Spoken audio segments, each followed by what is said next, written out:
Bonjour, aujourd'hui, utilisation du produit scalaire comme test d'orthogonalité.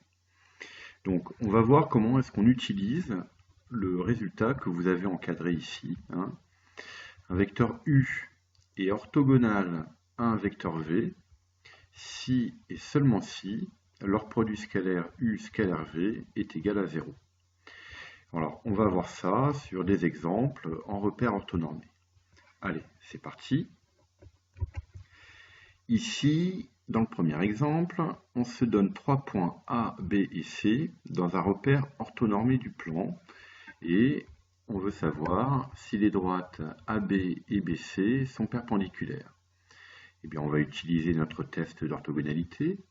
Donc, on se donne deux vecteurs directeurs des droites. Donc ici, j'ai choisi des vecteurs BA et BC.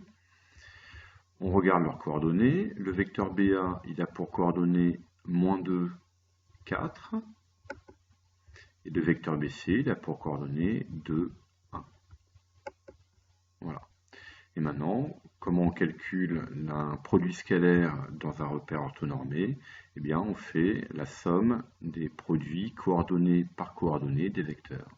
Et donc, ça nous donne BA scalaire BC, c'est donc le vecteur -2, 4 scalaire vecteur 2, 1, et on fait -2 fois 2, plus 4 fois 1, ça donne 0.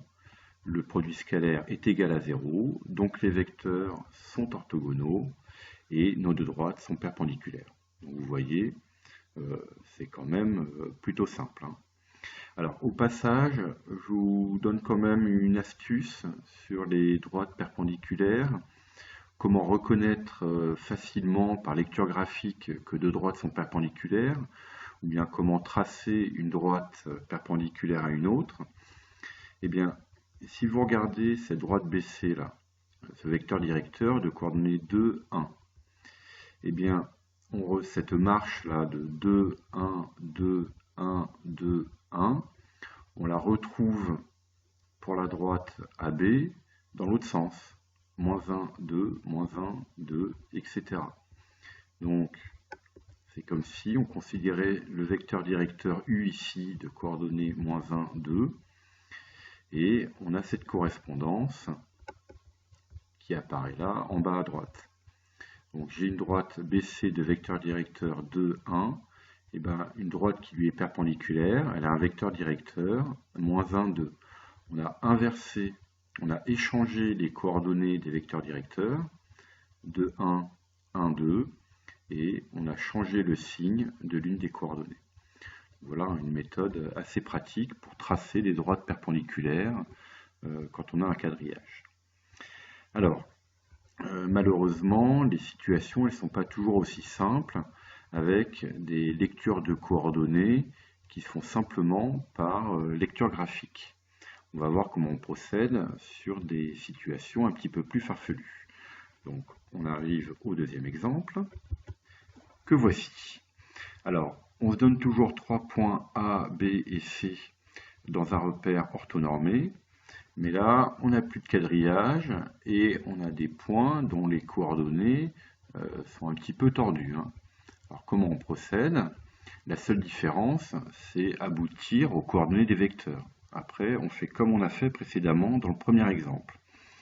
Et bien là, on utilise ce qu'on a vu en seconde, à savoir la formule qui permet de donner les coordonnées d'un vecteur à partir des coordonnées de deux points.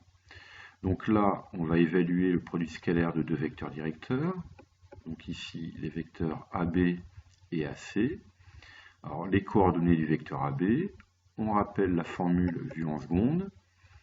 Le vecteur AB a pour coordonnées xb moins xa, yb moins ya, qu'on peut retenir sous la forme arrivée B moins départ A. Arrivée moins départ. Donc pour notre vecteur AB, voilà ce que ça nous donne. Les coordonnées, arrivée B, c'est -3 de 26, -3 de 26, moins départ A, 376, 344, 376, 344. Vous faites le calcul, vous avez les coordonnées du vecteur. On fait pareil avec le vecteur AC. Donc ça nous donne le vecteur AC. On fait C 458 moins 1,26 moins A 3,76, 3,44. Et vous avez les coordonnées du vecteur AC. Et maintenant, on procède comme tout à l'heure. On fait le produit scalaire ici, AB scalaire AC. On a les coordonnées qu'on a calculées plus haut. On les donne ici pour le calcul.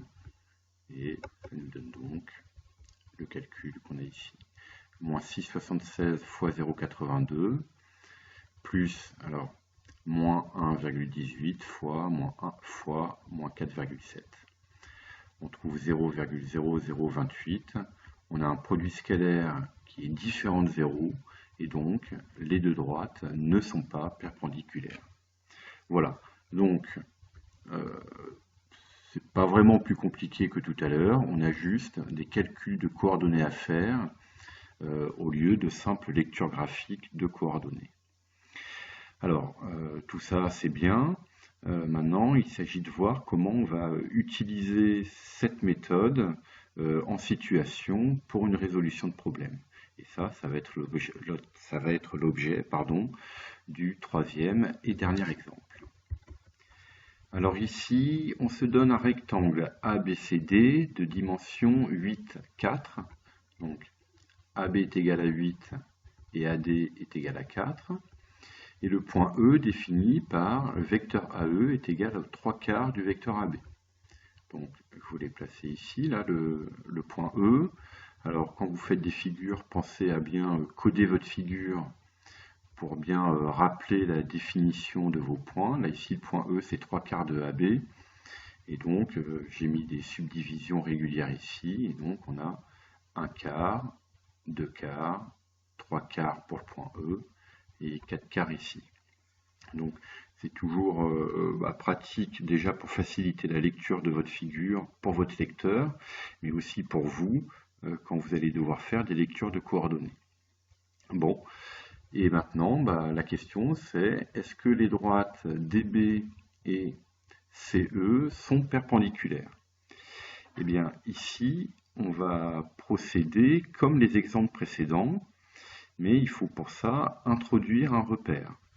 Eh bien, dans notre figure, on a deux directions orthogonales privilégiées. Donc, ça va être la direction horizontale et la direction verticale. Et donc, on va introduire un repère. Donc, on va se placer dans le repère orthonormé d'origine A, ici en bas à gauche, tel que B a pour coordonnées 8, 0. Et le point D a pour coordonnées 0,4. Ce qui pourrait se définir aussi de cette manière-là. On introduit un vecteur I horizontal là de longueur 1 dans la direction et le sens du vecteur AB, le vecteur J vertical là de longueur 1 dans la direction et le sens du vecteur AD. Et maintenant qu'on a introduit notre repère orthonormé, on va procéder exactement de la même manière que les exemples précédents. Alors là, on est dans un cas où les lectures graphiques sont assez simples. Alors, on veut que les droites DB et EC soient perpendiculaires ou pas. Eh bien, on évalue le vecteur DB. Le vecteur DB, il a pour coordonnées 8, moins 4. Pour aller de D à B, on fait 8 en abscisse, moins 4 en ordonnée. Le vecteur EC, il a pour coordonnées 2, 4. Ici, grâce aux graduations, on voit bien que là, pour la distance EB, donc pour aller de E vers B, on fait 1/4 de 8, donc on a une longueur 2, donc 2 en abscisse et plus 4 en ordonnée.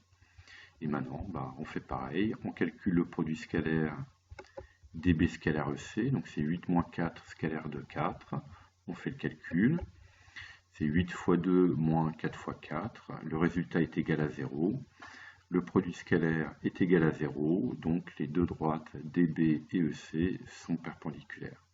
Donc vous voyez, c'est pas bien compliqué. Dès qu'on connaît le calcul d'un produit scalaire en repère orthonormé, et ici surtout, dès qu'on pense à introduire ce fameux repère orthonormé. Et tout l'enjeu, il est là-dedans de définir le repère. Alors, les situations ne sont pas toujours aussi simples. Là, on avait des lectures graphiques qui se faisaient simplement. Si jamais les lectures graphiques ne sont pas évidentes, eh ben, il faut passer par des lectures de coordonnées de chaque point de la figure. Donc là, les points A, B, C et D, les lectures se font facilement. Et après, pour le point E, on utilise la relation vectorielle. Donc là, il faut utiliser les techniques vues en seconde. Ce n'est pas le sujet de cette vidéo, il faudra revoir ça. Mais là, le vecteur E, il aurait pour coordonnées 6, 0. Et une fois qu'on a les coordonnées de tous les points de la figure, eh ben, on applique les méthodes qu'on a vues dans le deuxième exemple, avec les coordonnées d'un vecteur, c'est arrivée moins départ. Voilà, normalement avec ces trois exemples, on a couvert une grande majorité des cas que vous pouvez rencontrer dans ces problèmes d'orthogonalité. Alors, on va passer à la conclusion. Le produit scalaire est un outil privilégié pour les problèmes d'orthogonalité. Donc, dès que vous êtes dans une situation où il faut prouver que des droites sont perpendiculaires ou non, il faut penser au produit scalaire. Alors, il y aura toujours des exceptions, mais ça doit vraiment être l'outil privilégié pour ce genre de problème. Comment on utilise cet outil? Eh bien, pour montrer que deux droites sont perpendiculaires, il suffit de montrer que le produit scalaire de leur vecteur directeur est égal à 0. Et eh bien, il y a quand même une situation qui donne des résultats assez simples, c'est le repère orthonormé. Donc, lorsque c'est possible, il faut penser à faire apparaître un repère orthonormé. Alors, ça veut dire quoi lorsque c'est possible? Eh bien, lorsque les données du problème font apparaître des angles droits.